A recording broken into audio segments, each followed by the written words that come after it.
So, satisfied ka naman. Super satisfied. Thank you, Brian. Guys, Ang grabe, ganda, napaka-beautiful. Hindi niya talaga in-expect na magawan pa rin ng paraan yung hair niya. Dahil yung hair niya is talagang sobrang napaka-dry talaga. Tapos nagpuputol-putol na ang akala nyo talaga healthy pa siya. Pero eto guys, eto yung sinasabi ko sa inyo, advice ko sa mga hairstylist na gumagawa ng mga fashion color.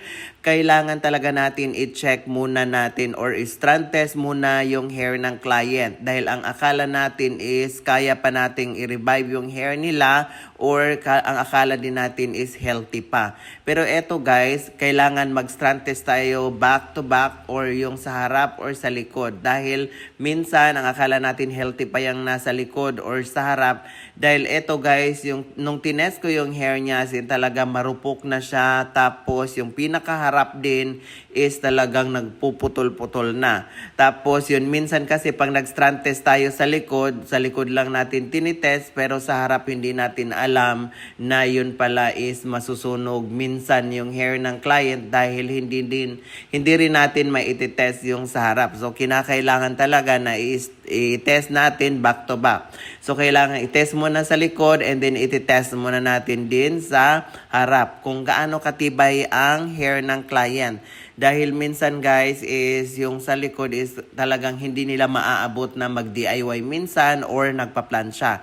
So ang hair ni ma'am is nagpa-plancha kasi siya kaya yung hair niya is talagang nag-dry sa mismong pinaka-harap. So need talaga natin ng i-test muna natin kung gaano talaga katibay ang hair ng client. So ito yung pinaka-after.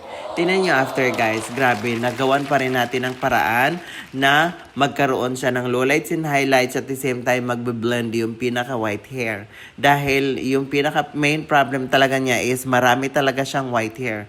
Diba sobrang napakaganda na talaga guys. Tapos nawala na yung golden at meron na siyang natural dark na yung pinaka-lowlight. So ito yung pinaka-harap. Say, diba napaka-beautiful transformation. Tingnan nyo naman guys.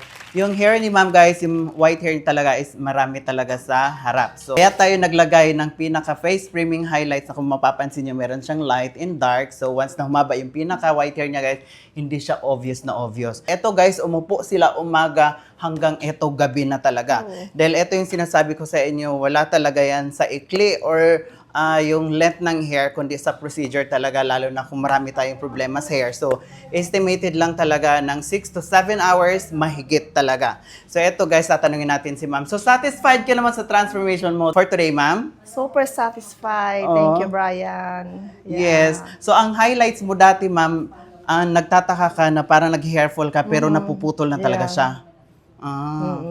Diba? So, ilang taon na yung hair mo, ma'am, nung yung highlights mo dati, bago pa lang? Yeah, I think last year pa yun. Ay, hindi, last year siguro. Yeah. So, na-appreciate mo lang yung color mo una and then mga after a week, wala na siya? Wala na, oo. Nag-gold? Super dry. Yeah, nag-gold na and then naputol-putol. Diba? Tingnan mo naman guys, Yeah, grabe, ganda, napaka-beautiful. So, yun, thank you so much, ma'am. Thank you so much, Brian.